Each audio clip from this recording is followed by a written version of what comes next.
Paano nga ba mag-load ng Magic Data 899 gamit ang ating GCash? So okay guys, ang gawin nyo lang, punta lang kayo sa inyong GCash application at enter nyo lang yung inyong password or PIN. Once na nandito na kayo sa inyong GCash homepage, so ang gawin nyo lang, punta lang kayo dito sa load.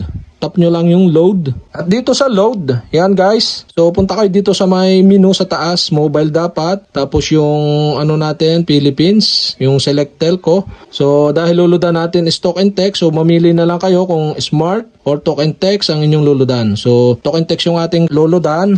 So pagka-tap nyo ng talk and text, enter natin dito yung mobile number. So start tayo sa 9, hindi kasama yung 0 dahil yung 0 is +63, yung Philippine code na. Yung yan, Philippine code. So enter natin, start tayo ng 9. Once na mailagay nyo na dyan yung number, so tap nyo na itong next button dito sa baba. At may magpa-pop up. Yan, are you sure you want to telco number you're buying load as for this correct? At double check nyo yung number na inyong lolodan. Pagka okay na, tap nyo na yung yes, proceed button dito sa pop up. At mapupunta kayo dito. So dito sa may pamimilian ng load. So meron dito sa taas na menu, slide to the left nyo lang. Or para mapabilis, tap nyo itong search for more product. Ayan, tap nyo dyan yung search button or search bar. Tapos enter nyo ang Magic Data para mas mapabilis nyo mahanap yung Magic Data. Ayan, Magic Data. At once na ma-search nyo dito yung Magic Data, yan, lalabas dito sa baba yung mga pamimilian yan. Magic Data 199, 299, 399, 499, 699, 799. At dito tayo sa may Magic Data 899. Yan guys. Magic Data 899. So may available to na talk and text total of 85 gig.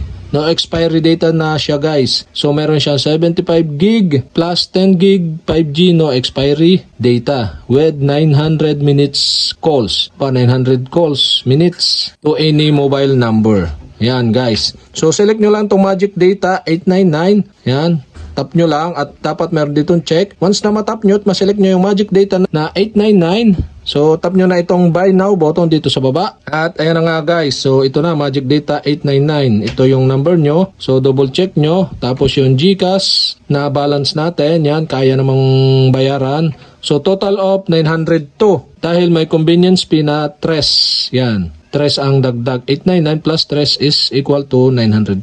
Yan. Pagka tama naman yung number, yan, double check nyo.